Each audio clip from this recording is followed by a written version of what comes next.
বেদ প্রণীহিত ধর্ম অধর্মস্তদ বিপর্যয়। এক কথাতেই শ্রীমদ্ ভাগবত শাস্ত্র বুঝিয়ে দিয়েছেন। বেদে যে নির্দেশাবলী রয়েছে তার প্রতিপালনটাই হচ্ছে ধর্ম, আর তার বিপর্যয় যেটা রয়েছে তার বিপরীত অর্থে সেটিকে বলা হয়েছে অধর্ম। আর ধর্মের লক্ষণ রয়েছে 10টি লক্ষণ। ধৃতি, ক্ষমা, তপ, শৌচ, ইন্দ্রিয় নিগ্রহ, ধীর, বিদ্যা, সত্যম, ক্রোধ, দশকম ধর্ম লক্ষণ।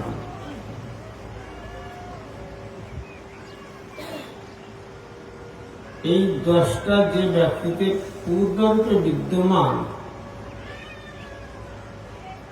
সেই ব্যক্তিকে ধার্মিক বলে জানতে হবে।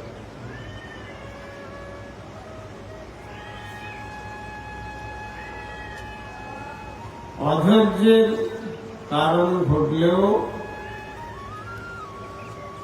তার ধৈর্যচ্যুতি ঘটবে না। শ্রীমান মহাপ্রভু শ্রীবাসঙ্গনে ভক্তগণকে নিয়ে দরজা বন্ধ করে সংকীর্তন রাস আস্বাদন করছেন।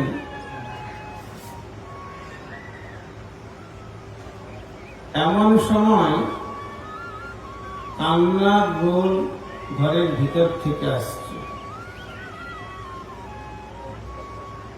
শ্রীমান মহাপ্রভু শ্রীবাস পণ্ডিতকে বলছেন, শ্রীবাস, আজকে সংকীর্তনেতে কোনো উল্লাস হচ্ছে না কেন? তুমি তোমার ঘরে গিয়ে দেখো তো কিছু অঘটন ঘটেছে কিনা।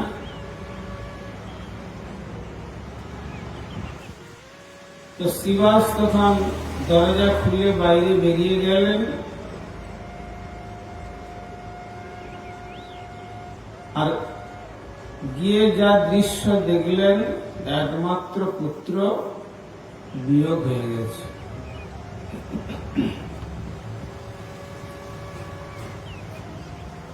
তো সব মাতৃস্থানীয় যারা তারা তো ক্রন্দন করছেনই, ওদিকে কিন্তু শ্রীবাসের পত্নী মালিনী তিনিও ধৈর্যচ্যুতি ঘটছে তার। তখন শ্রীবাস পণ্ডিত বললেন, দেখো, শ্রীমান মহাপ্রভু সপার্ষদের সংকীর্তন রাস আস্বাদন করছেন, আর এমতাবস্থায় এই রক্ত মাংসের একটা পুতুল দুদিনের জন্য এসেছিল। এটার জন্য মহাপ্রভুর কীর্তনে বাধা প্রদান করবে? যদি শান্ত না হও তাহলে আমি গলায় কলসি বেঁধে আর গঙ্গায় ঝাঁপ দেব।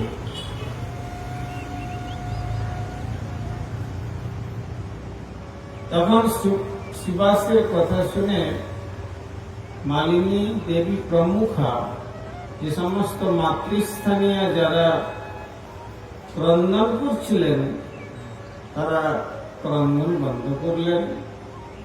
কিন্তু শ্রীবাসকে বিন্দুমাত্র পুত্র শোকে বিচলিত করতে পারল না। একে বলে ধৈর্য, ধৃতি।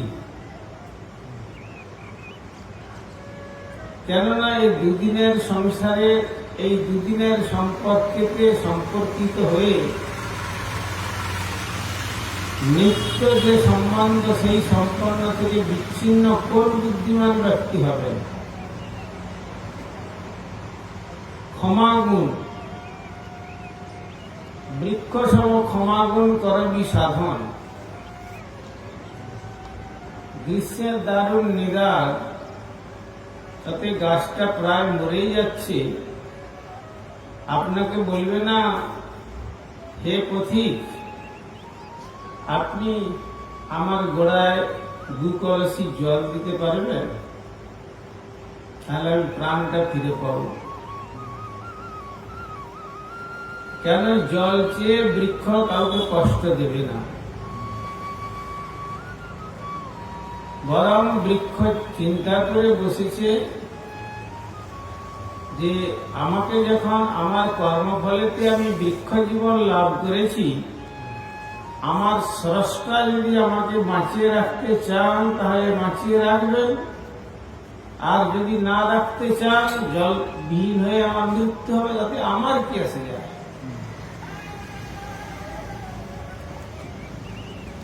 আর যদি অনন্ত বিশ্ব ব্রহ্মাণ্ডের অনন্ত জীবের যদি তিনি আহার প্রদান করেন, তাহলে তিনি কি আমাকে আহার প্রদান করবেন না? আমি অপরকে আমার আহার চেয়ে তাকে কেন কষ্ট দেব? শুধু কষ্ট নয়, আহার চেয়ে যে আহার্য বস্তু তিনি প্রদান করলেন, সেটা তো আমার কাছে, আমি তার কাছে ঋণগ্রস্ত হয়ে গেলাম। সেই ঋণ শোধ করার জন্য আবার আমাকে আসতে হবে। কেন? ভাগবত বলেছেন, অবশ্যমেব ভুক্তব্যং কৃতম কর্ম শুভাশুভম। আপনি ভালো কর্ম করুন আর খারাপ কর্মই করুন, দুটো ফলই আপনাকে ভোগ করতে হবে। আপনার ভালো কর্মের ফলটা ভগবান নেবেন না, আর তেমনি খারাপ কর্মের ফলটাও ভগবান নেবেন না।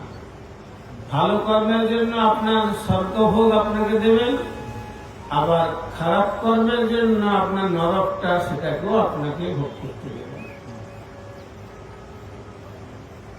আবার অন্তরেন্দ্রিয় এবং বাহ্যেন্দ্রিয় দমন, চক্ষু, কর্ণ, নাসিকা, জিহ্বা, ত্বক,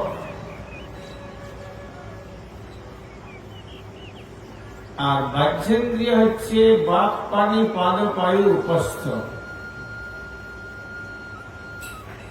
এগুলিকে সম্পূর্ণ দমন করবেন।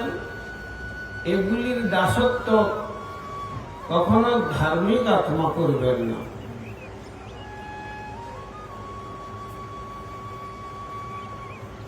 ধীর অর্থাৎ তিনি নিশ্চল ভাবে শান্ত হয়ে, যেমন কোন স্থিতিশীল বস্তুর উপরে কোন বস্তু যদি ফেলে দেওয়া যায়, ওখানে যেমন থেকে যাবে, আর চঞ্চল বস্তুর উপরে যদি কোনো বস্তু রাখা যায়, সেটা যেমন পড়ে যাবে, তেমনি যিনি শ্রী ভগবানের পাদপদ্ম চির শান্ত এবং চির আনন্দে সেই সঙ্গে সম্পর্ক স্থাপন করেছেন যে হৃদয়, সেই হৃদয়টি শান্ত হওয়ার জন্য তাকে জগতের কোনো ব্যক্তি বা বস্তুর প্রভাব চঞ্চল করতে পারবে না।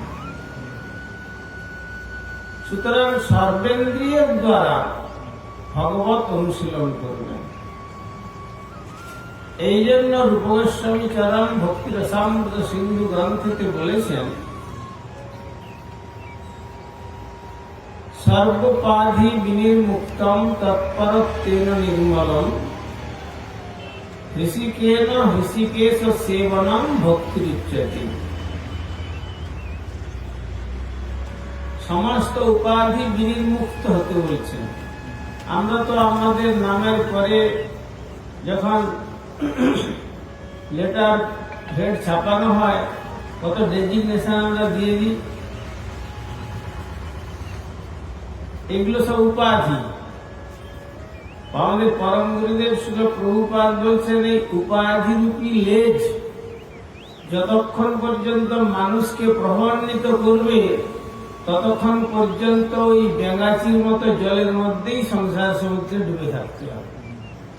আর লেজ যখন খসে যাবে, তখন সে যেমন তটরূপী জল শূন্য স্থানেতে আশ্রয় পায়, তেমনি এই জগতের আমাদের এই উপাধিগুলো যতক্ষণ পর্যন্ত খসে না যাচ্ছে, পরম আশ্রয় স্বরূপ শ্রী গোবিন্দের পাদপদ্ম আমরা স্থান লাভ করতে পারব না। তাই সর্বপাদি বিনির্মুক্তম তৎপরত্বের নির্মলম, ভগবত পরায়ণ হবেন তিনি। কেননা ভগবত পরায়ণ হলেই সেখানে চিত্তটা নির্মল হয়। ভগবত পরায়ণ যতক্ষণ পর্যন্ত আমরা হতে না পারছি, ততক্ষণ পর্যন্ত চিত্ত আমাদের চঞ্চল চঞ্চল বস্তুর প্রতি ধাবিত হবে, আর চিত্ত চঞ্চল হলে মনও ওই দিকে নিয়ে যাবে। সেই জন্য উপনিষদে বলেছেন, মনঃ এবং মনুষ্যানাম কারণম বন্ধ মোক্ষয়। এই আমাদের দুষ্ট মনটাই হলো বন্ধন এবং মুক্তির কারণ। পথে যাচ্ছেন, যেতে যেতে একটা পুষ্পোদ্যান দেখলেন, অতি সুন্দর গোলাপ ফুল ফুটেছে। মন করলো, তখন মনে মনে ইচ্ছা হলো, যদি আমার বাগানে হতো তাহলে আমি এই ফুলটাকে তুলে নিয়ে চন্দন দিয়ে আর শ্রী গোবিন্দের পাদপদ্মে অর্ঘ্যরূপে নিবেদন করতাম। তারপরে আরেকজন ব্যক্তি পিছনে যাচ্ছেন, তিনি ওইটা দেখে আর লোভ সম্পাদন করতে পারলেন না। তিনি ওই প্রস্ফুটিত গোলাপ ফুলটি নিয়ে তিনি অতি যত্ন করে বারবার দেখতে দেখতে যাচ্ছেন, আর তিনি তার ভালোবাসার পাত্রীর খোপায় গিয়ে ওই ফুলটা দিয়ে দিলেন। দুটো কিন্তু গাছ, একটাই গাছ কিন্তু একটাই ফুল, কিন্তু ব্যক্তি দুজন, দুইজনের দুই ব্যক্তির দু রকমের মন থাকার জন্য একটা মনের দ্বারা যখন সে চিন্তা করেছিল যে আমি এই ফুলটা নিয়ে গিয়ে চন্দন মিশ্রণ করে গোবিন্দের চরণে অর্ঘ্যরূপে নিবেদন করব, তার দ্বারা তার নিজের কল্যাণ হবে এবং এটা যে কর্মফলেতে বৃক্ষ জীবন লাভ করেছে, সেও বৃক্ষ জীবন থেকে উদ্ধার প্রাপ্ত হয়ে শ্রী গৌর গোবিন্দের বৃন্দাবন চলে যাবে। আর একজন ব্যক্তি যিনি ওই ফুলটাকে তুলে নিয়ে গিয়ে তার ভালোবাসার পাত্রীর মাথার খোঁপায় গুঁজে দিলেন, তার দ্বারা নিজের অমঙ্গল করলেন, বৃক্ষটারও অমঙ্গল হলো এবং ফুলটা যেখানে ব্যবহৃত হলো তার দ্বারাও তার চিত্তের মনোবাসনা আরো দুর্বার রূপে তার প্রতি আকৃষ্ট হলো। ফলটা কি? ফলটা আমাদের তুলসীদাস বলেছেন, যাহা রাম তাহা নাহি কাম, আর যাহা কাম তাহা নাহি রাম, জৈসা রবি রজনী দোনো না মিলে ইকট্ঠা। যেমন একই সঙ্গে সূর্য এবং চন্দ্র পূর্বাকাশে একই ক্ষণে উদয় হয় না, তেমনি যেখানে কামনার দুর্গমনীয় প্রবৃত্তি আমাকে পাগল করে রেখেছে, সেখানে ভগবত প্রেমের অস্তিত্বই খুঁজে পাওয়া যাবে না। আর যেখানে ভগবত প্রেমের দ্বারা যে চিত্ত আনন্দেতে উদ্বেলিত হয়ে আছে, আর ওই চিত্তের মধ্যে কখনো কামনার অস্তিত্ব খুঁজে পাওয়া যাবে না। যে রবি রজনী দোনো না মিলে ইকট্ঠা, দিন রাত্রি যেমন একসঙ্গে মিলন হয় না, দিন তার দিনের কাজ করে যায়, আবার রাত্রি তার রাত্রের কাজ করে যায়, সেই প্রকার।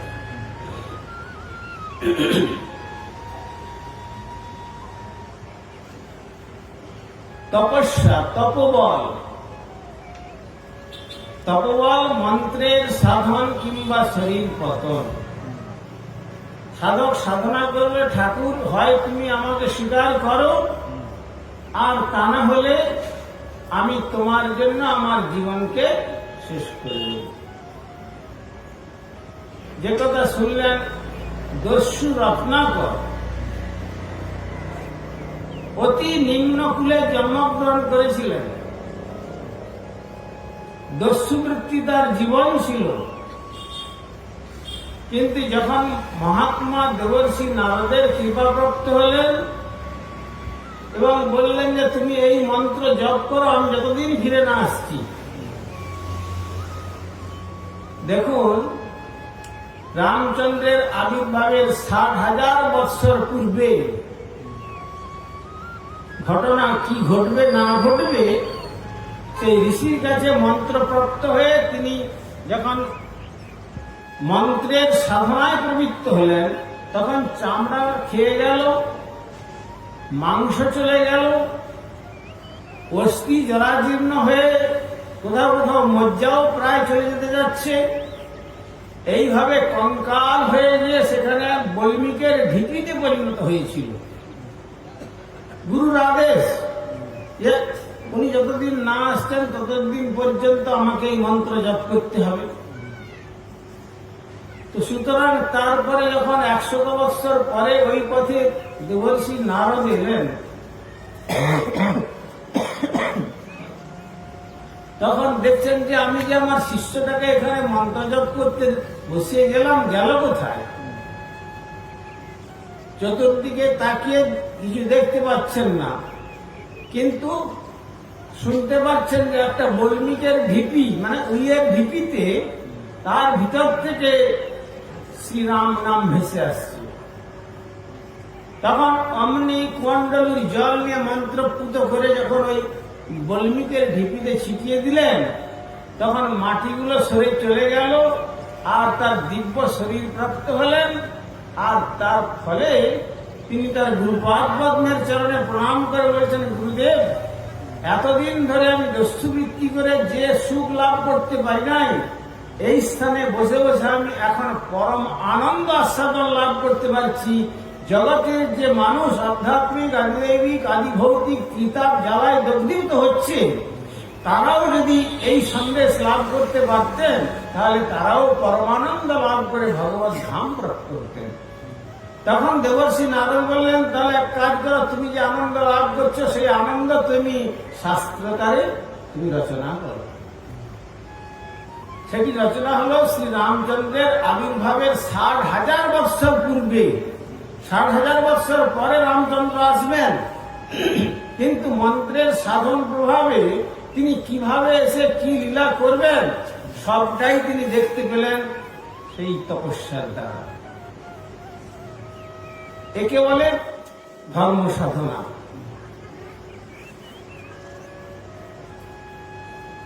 আর সত্যম, প্রাণ যদি চলে যায় তথাপি এই জিহ্বাতে একটি শব্দ মিথ্যা উচ্চারণ করা চলবে না। পুরাণে বেদব্যাস বর্ণনা করেছেন, যদি আপনি এই কলিকালে 10 বৎসর প্রত্যহ 1 লক্ষ করে হরিনাম করেন আর একটিও যদি মিথ্যা কথা না উচ্চারণ করেন, আপনি বাকসিদ্ধ মহাত্মা হয়ে যাবেন, আপনি যা বলবেন সেটি বলবেন। কিন্তু আমরা কালের প্রভাবে একদিনও যে মিথ্যাকে বাদ দিয়ে আমরা থাকতে পেরেছি, এটা মনে হয় খুব কম মানুষের জীবনেই পাওয়া যাবে। এই জন্য ভগবান বলেছেন, সুদুর্লভ প্রশান্ত আত্মা কোটিস্বপি মহামনে, 1000 কোটির মধ্যে একজন পাওয়া যাবে। তিনি কিরকম? কবিরাজ গোস্বামী চরণ তার অমর লেখনী শ্রী চৈতন্য চরিতামৃতে বললেন, কৃষ্ণ ভক্ত নিষ্কাম, অতএব শান্ত, ভুক্তি মুক্তি সিদ্ধি কামী, সকলই অশান্ত।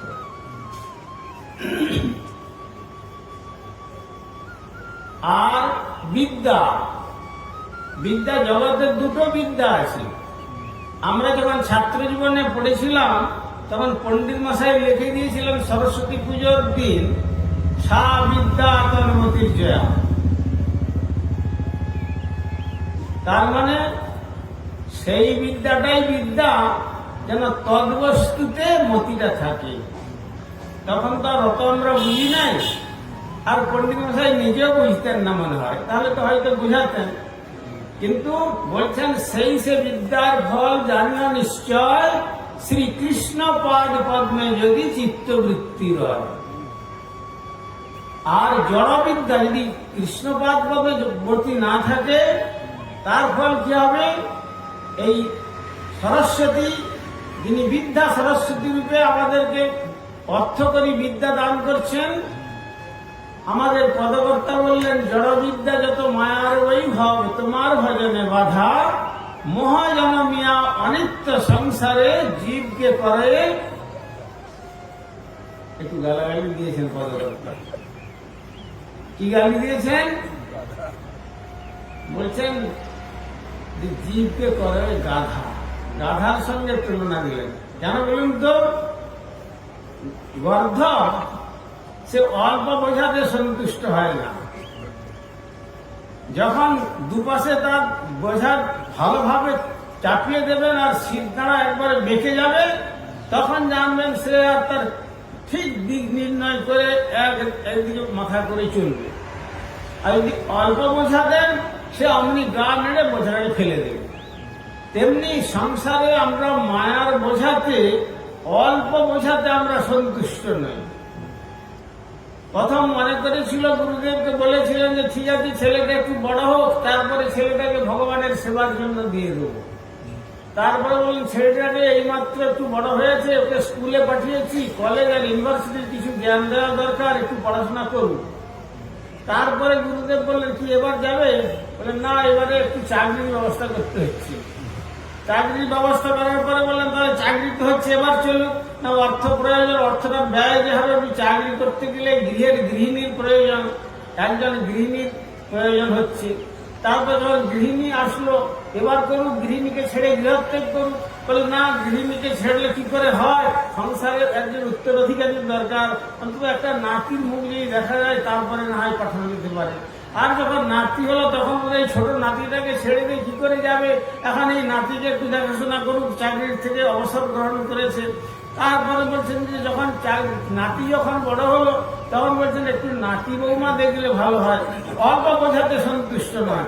এইভাবে বোঝা বাড়তে বাড়তে বাড়তে বাড়তে দেখা গেল যে শেষ সময় চলে আসছে, আর বড় ভাই অত্যন্ত সামান্য রয়েছে। সর্বেন্দ্রিয় দুর্বল ক্ষীণ কলে বড় পীড়াবশে হইনু কাতর। সুতরাং এখন সমস্ত ইন্দ্রিয়গুলো দুর্বল হয়ে গেছে, চোখ আর দেখতে পাচ্ছে না, ছানি পড়ে গেছে, লেন্স লাগিয়েও সেটা ঠিক মতো কাজ করছে না, কান শুনতে পাচ্ছে না, নাক ঘ্রাণ নিতে পারছে না, দাঁতগুলো পড়ে গেছে, আবার জিহ্বা আস্বাদন শক্তি হারিয়ে ফেলছে, হাতও কাঁপছে, লাঠি নিয়ে চলতে হচ্ছে, আবার পাও ঠিক মতো যেতে পারছে না, আবার সকালবেলা উঠলে সোজা পাকে বাঁকাতে আমার 8 ঘন্টা সময় লাগে। সুতরাং এমতাবস্থায় শব্দ হয়ে গেছে, এখন আর কি করে আমি ভজন করব? তাই ঠাকুর ভক্তি বিনোদ বললেন, বার্ধক্যে এখন ভকতি বিনোদ কান্দিয়া কাতর অতি, হরি নাভ দিয়া তোরে দিন বৃথা গেল, এখন কি হবে গতি? এখন আর কি গতি হবে? লোকে বলে না, তুমি এত অল্প বয়সে ভজনের জন্য এসেছ, বয়স তো হোক।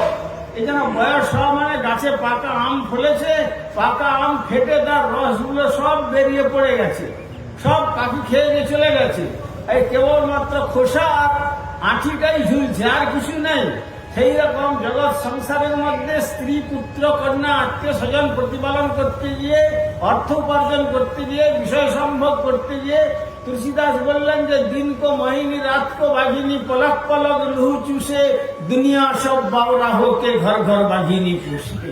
এই দুনিয়া সব একটা একটা বাঘিনীকে পুষে রাখছে, যে দিনের বেলা মোহিনী মূর্তি আর রাত্রিবেলা বাঘিনীর মতো। বাঘ বাঘিনী যেমন কি করে, শিকার ধরে, আগে কিন্তু শিকারটা খায় না, ওই গলার নালিটা কেটে দিয়ে ওইখান থেকে রক্তটা চুষে চুষে খেয়ে নেয়, তারপর ওটাকে ফেলে দিয়ে যায়, যত পচবে তত খেতে থাকবে। ঠিক সেই প্রকার এই জগতের মানুষ সংসারের বোঝা বহন করতে করতে এখন সব শেষ হয়ে গেছে, শুধুমাত্র খোসাটা রয়েছে আর বীজটা মানে ওই কঙ্কাল স্কেলেটন হাড়টুকু রয়েছে। এর দ্বারা আর কেউ হরিভজন হবে? কথায় বলে যা না হয় বাল্যকালে আর না হয় তা কবু কালাকালে। আপনি আপনার ছেলেটিকে প্রথম স্কুলে পাঠাচ্ছেন 3 বছর বয়সের সময় থেকে, টিউটার দিয়ে দিয়েছেন, গান বাজনা শিক্ষা করাবেন 3 বছর 4 বছর বয়স থেকে আরম্ভ করে। প্রতিটি কার্যকর শিক্ষার জন্য শিক্ষার ক্ষেত্রে একটা সময় আছে। আর কিন্তু যদি বলা যায় হরিভজন করো, তখন বলবে কোম্পানি এখন অনুপযুক্ত, ইনঅ্যাক্টিভ বলে তাকে রিটায়ার্ড পার্সন বলে ফেলে দিয়েছে। বলছে এবার এই বার্ধক্য বয়সে কোথায় যাবে? তখন আর যাবে কোথায়? তখন সুপুত্র বলছে বাবা আর কোনো চিন্তা নেই তোমার চিন্তা করার, বাবা মা তোমাদেরকে বরং একটা শান্তির নিড়ে একটা লিখে আসবো। সেটা কোথায় জানো? সেটা কেন এত শিক্ষা দিয়েছ আমাদের, সুশিক্ষা পেয়েছি, সেটি হচ্ছে ওই বৃদ্ধাশ্রম। যদি প্রকৃতপক্ষে সৎ শিক্ষা দেওয়া হতো তাহলে পিতামাকে উপযুক্ত পুত্র বলতো না যে ওই বৃদ্ধাশ্রমে রেখে আসবো, সে কি ভাবতে পেরেছে যে তুমি যে তোমার পিতামাতার প্রতি যে আচরণ করছো, যে ধর্মের আচরণ করছো, তোমার পুত্র কন্যাগণ তোমার বার্ধক্যতার সাথে ঠিক ওই একই আচরণ করবে? এটা কি তুমি ভাবতে পারছো? তা তো ভাবতে পারছো না। যদি তা ভাবতে পারতে, তাহলে যে পিতামাতা থেকে তুমি জগৎ দর্শন করলে, সেই পিতামাতাকে তুমি এখন বার্ধক্য বয়সে বৃদ্ধাশ্রমের প্রয়োজন হতো না। যদি সৎশিক্ষা লাভ করতো মানুষ, তাহলে জগতে আর বৃদ্ধাশ্রম থাকতো না। তাই সেখানে বলেছেন সা বিদ্যা তন্মতি জিয়া। তাহলে ওই বিদ্যাকে গাধা বলবে না মানুষ বলবে? মানুষ বলবে না জন্তু বলবে? সেই জন্য আমাদের পদকর্তা বললেন, জড়বিদ্যা যত মায়ার বৈভব, তোমার ভজনে বাধা, মোহ জনমিয়া অনিত্য সংসারে জীবকে করে গাধা। যে কথাটা লিখেছেন সা বিদ্যা তন্মতির্জয়া, এই শ্রীমদ ভাগবতেরই কথা। তৎকর্ম হরিতোষম যৎ সা বিদ্যা তন্মতির্জয়া হরির্দেহ হৃতমাত্মা স্বয়ং প্রকৃতি ঈশ্বর।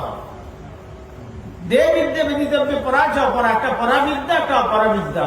যেটি পরাবিদ্যার অধিষ্ঠাত্রী দেবী, তিনি হচ্ছেন শুদ্ধা সরস্বতী রূপী বৃষ অনুনন্দিনী রাধা ঠাকুরানী, আর বিদ্যা সরস্বতী রূপী তিনি হচ্ছেন বৈকুণ্ঠেশ্বরী নারায়ণের পত্নী সরস্বতী। তো সুতরাং সেখানে আমরা কখনোই সেই বিদ্যা আমরা চাইব না যে বিদ্যার দ্বারা ভগবানকে ভুলে যায়। আমরা সেইটাই চাইব যে বিদ্যার দ্বারা যিনি এত কিছু ব্যবস্থা করে রেখেছেন আমাদের জন্য, একটুকু কৃতজ্ঞতা যদি মনে হতো, তাহলে নিশ্চয়ই মানুষ তার আরাধনা করত। কেন দেখুন, আপনার অক্সিজেনের প্রয়োজন হচ্ছে, সঙ্গে সঙ্গে অক্সিজেন সিলিন্ডার নিয়ে এসছেন অর্থ দিয়ে, লাগিয়ে দিয়ে যাওয়ার জন্য তাকে ফিস দিচ্ছেন। তারপরে বলছেন যে দেখুন মাঝে মাঝে এসে একটু দেখে যাবেন। তারপরে ডাক্তারের কাছে গিয়েছেন, আগেই তো ডাক্তারকে ফিস তার জমা দিয়ে দেওয়া হয়েছে। তারপরে কখন ডাক্তারবাবু রাউন্ড দিয়ে আসবেন তখন দেখবেন, তার জন্য তার ব্যবস্থা করছেন। কত টাকা! কিন্তু এই ইথারের মধ্যে কত হাজার lakh crore gallon free oxygen service দিচ্ছেন শ্রী ভগবান। তার জন্য কোনো টাকা পয়সা কিছু দিচ্ছেন কি? এই ইলেকট্রিক জ্বলছে, যদি আমি 1 মাস যদি আপনি বিল সাবমিট না করেন, তাহলে মিটার থেকে লাইনটা আউট করে দিয়ে চলে যাবে, তাই না? কিন্তু ভগবান সূর্যনারায়ণ রূপে বছরে 6 মাস যেভাবে আলোক দান করছেন, সেই আলোকের জন্য কোন ঋণ আপনারা ঋণগ্রস্ত হচ্ছেন না, কোন রকম কিছু টাকা পয়সা দিচ্ছেন, তা তো দিতে হচ্ছে না। যে জল জীবস্য জীবনম, পৃথিবীকে 3 ভাগ জলে ভগবান ভরে রেখেছেন, তারপরেও পৃথিবী থেকে জল 3 ভাগ তো ভরেছেনই, তাতেও আমাদের কুলিয়ে উঠছে না। আবার মাটির গর্ভের থেকে আমরা আবার বোরিং করে জল তুলবার চেষ্টা করে জল তুলে নিচ্ছি। পৃথিবীর সম্পদ, এর স্রষ্টা কে? অনাদির আদি গোবিন্দ সর্বকারণ কারণম। তো সেই জল আমরা উপভোগ করছি। সুতরাং সমস্ত কিছু সৃষ্টি করেছেন। সুন্দর সুন্দর ফলবান বৃক্ষতে ফল ফলছে, কত সুন্দর ফল। তার জন্য ভগবান যে বৃক্ষ সৃষ্টি করে ফল সৃষ্টি করেছেন, বৃক্ষ কি তার নিজের ফল এর 1 বিন্দু রস খায়? তার সৃষ্ট জীব আমাদের জন্যই তিনি এত সুন্দর সৃষ্টি করেছেন।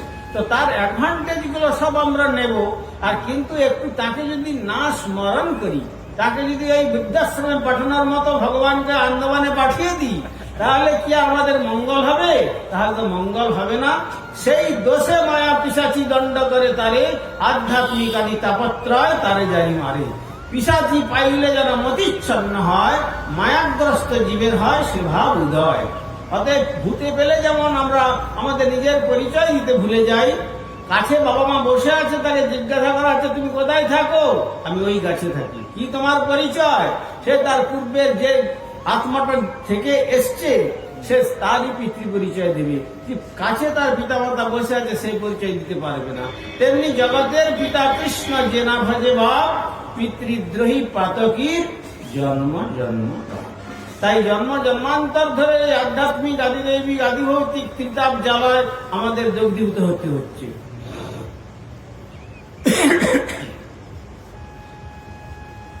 অক্রোধ, আর আরেকটি ধর্মের লক্ষণ হলো ক্রোধ শূন্যতা।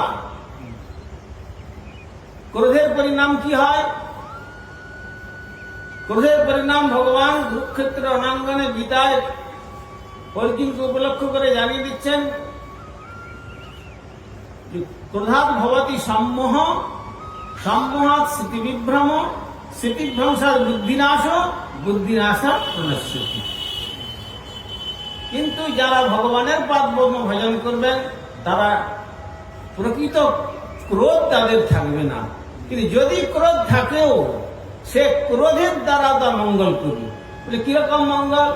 যেমন ধরুন, যখন নলকুবের মণিগ্রীব কুবেরের পুত্রদ্বয় মন্দাকিনীতে দেবকন্যাগণের সঙ্গে পবিত্র মন্দাকিনীর জলে মত্ত হস্তিনীর ন্যায় উন্মাদ হয়ে গিয়েছিল উপভোগ করার জন্য, এই দৃশ্য দেবর্ষি নারদ দেখলেন।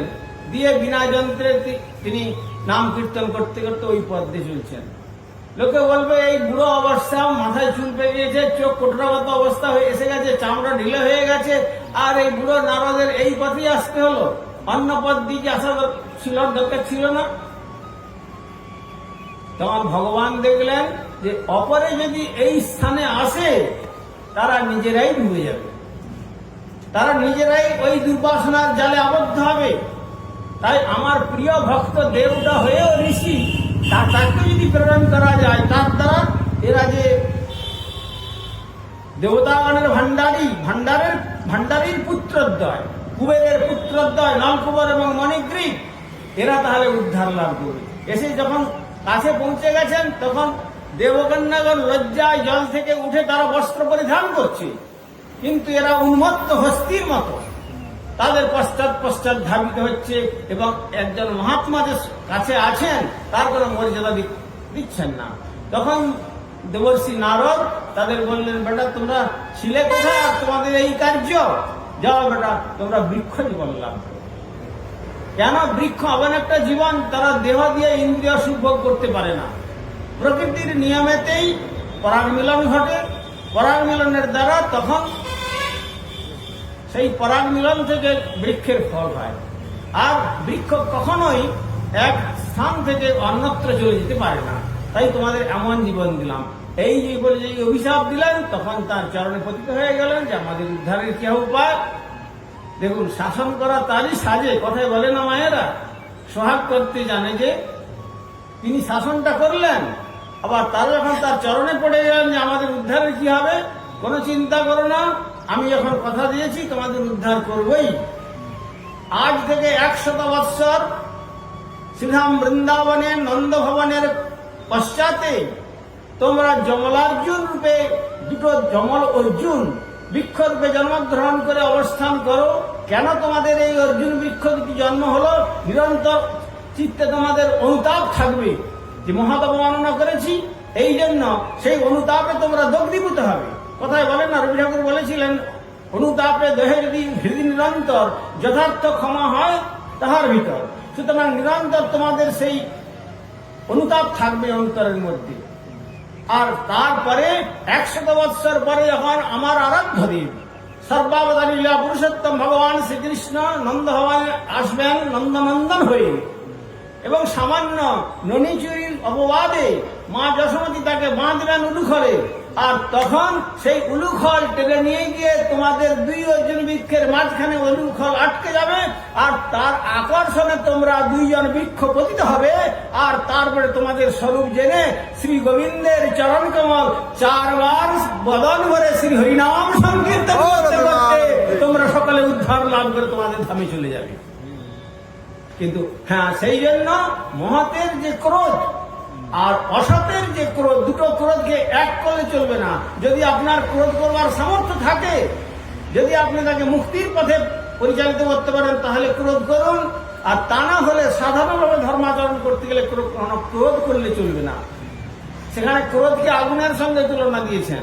একটা ঘরে তুলো বা ইন্ধন রাশিতে ভরা, কিন্তু যদি একটা দেশলাই কাঠি জ্বালিয়ে দেওয়া যায়, সেটা কি হবে? মুহূর্তের মধ্যে পুড়ে যেন সব ছাই হয়ে যাবে। তেমনি ক্রোধরূপী অগ্নি যে সাধকের চিত্তেতে একবার প্রজ্বলিত হয়েছে, এক জীবনের নয়, অনন্ত কোটি জীবনের সাধনার ফল পুড়ে ছাই হয়ে যাবে। তাই ধার্মিক ব্যক্তিগণ অক্রোধম ধৃতিক্ষমা শৌচ ধৃতিক্ষমা তপশৌচ আর্জবম সরলতা। কখনো জিহ্বাতে মিথ্যা কথা বলবে না। আর্জবম ব্রাহ্মণে সাক্ষাৎ। কেউ তার নিজের জন্মের ব্যতিক্রমের কথা বলতে পারত, কিন্তু গৌতম ঋষি কাছে অহল্যার পুত্র যখন গৌতম ঋষির কাছে শিক্ষার জন্য পাঠিয়েছিলেন, তখন তিনি প্রথম বললেন, তোমার পিতৃ পরিচয় কি? কি তোমার পিতৃ পরিচয়? তখন মাকে জিজ্ঞাসা করছেন, মা, গুরুদেব জিজ্ঞাসা করছেন আমার বাবার পরিচয় কি, কে আমার বাবা? তখন তিনি বলছেন, আমি তো আমার যৌবনে কত পুরুষের সেবা করেছি, তোমাকে আমি তোমার কার পরিচয় বলবো? কে তোমার বাবা আমি কি করে বলবো? ততই বলতে পারবো না। তখন সেই গৌতম এসে গুরুদেবকে বলেছিলেন, মা জবালা এই কথাই বলেছেন যে আমার পিতার কোনো নির্দিষ্ট পরিচয় নাই। তখন তিনি বললেন যে হ্যাঁ, আর্যবং ব্রাহ্মণে সাক্ষাৎ শূদ্র অনার্যব লক্ষণম। সরলতাই হলো ব্রাহ্মণের লক্ষণ, সরলতাই হলো ভক্তের লক্ষণ, সরলতাই হলো ধর্মের লক্ষণ। এত বিশুদ্ধ নির্মল ধর্মের কথা, যে তার জন্ম সম্বন্ধে সত্য কথা বলতে পারে যে আমার জন্মের কোনো ঠিক নাই, সুতরাং তুমি বেজন্ম হলেও তুমি এখন উত্তরীয় এই উপনয়ন প্রাপ্তির যোগ্য, তোমার এখন ব্রাহ্মণতা জেগেছে। আর্যবং ব্রাহ্মণে সাক্ষাৎ, সরলতা। অতএব এটি হচ্ছে ধর্মের লক্ষণ। এইভাবে পরপর যে 10টি কথা আমি বললাম, এই 10টি হল ধর্মের লক্ষণ। যারা ধার্মিক ব্যক্তি হবেন তারা এই 10টি গুণকে অঙ্গের ভূষণ করে ভগবানের পাদপদ্ম সাধনার দ্বারা তারা তাদের জীবনকে ধার্মিকত্বে প্রতিষ্ঠিত করতে পারবেন। এখন আমরা শ্রীমদ্ ভাগবতে